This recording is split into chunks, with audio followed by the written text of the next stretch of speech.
Welcome to Pelecanus Deep Dives, where we take a headline from a recent Pelecanus news episode and take a deep dive, just like a pelican, into the article and try to explain some of the more technical, nuanced, or complex ideas of the story to help us all better understand our world.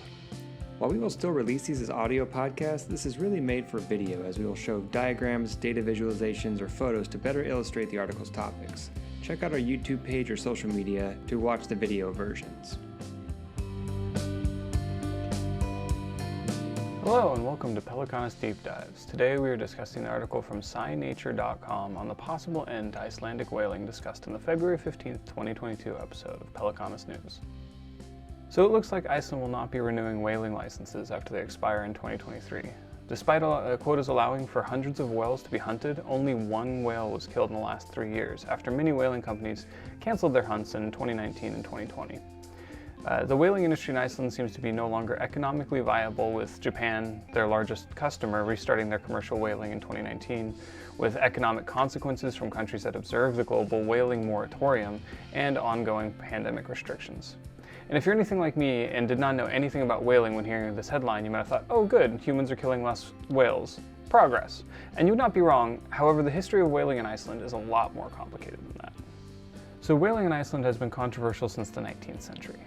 In the 1800s, whalers from the US, Norway, and other European countries were whaling in Icelandic waters, and Iceland, lacking the funding to do any whaling of their own, hosted these foreign companies. Some Icelandic people liked the business, but others thought it affected their own fishing industry, so between 1886 and 1928, bans on whaling in Iceland in one form or another were proposed, enacted, and then generally repealed. Until in 1935, Iceland formalized a law that restricted whales in Icelandic waters to only be hunted by Icelandic companies, and so whaling continued.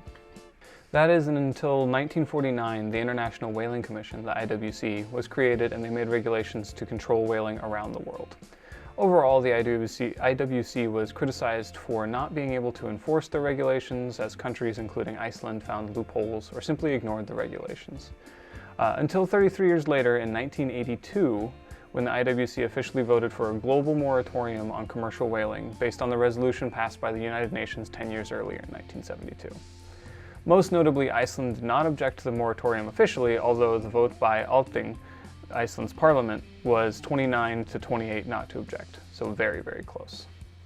However, despite the moratorium, Iceland continued whaling under scientific research permits and exported much of the meat to Japan. In protest, organizations like Greenpeace and the Sea Shepherd Conservation Society interfered with Icelandic whaling and the whale meat export. These and other anti-whaling organizations promoted boycotts on Icelandic fish that led to large markets and restaurants canceling their contracts and $29 million in losses by 1989.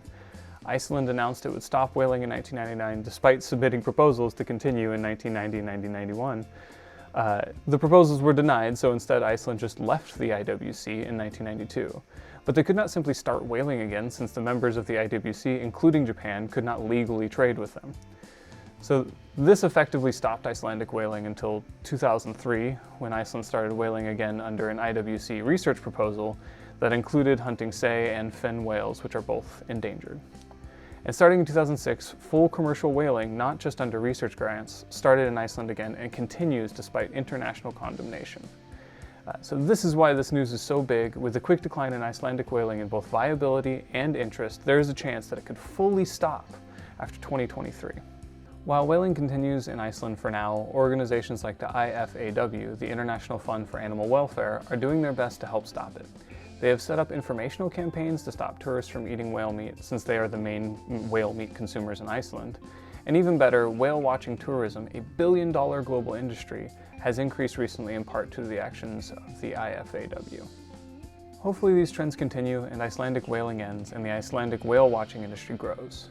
And if you do end up traveling to Iceland, or even if you don't, just please don't eat whale meat.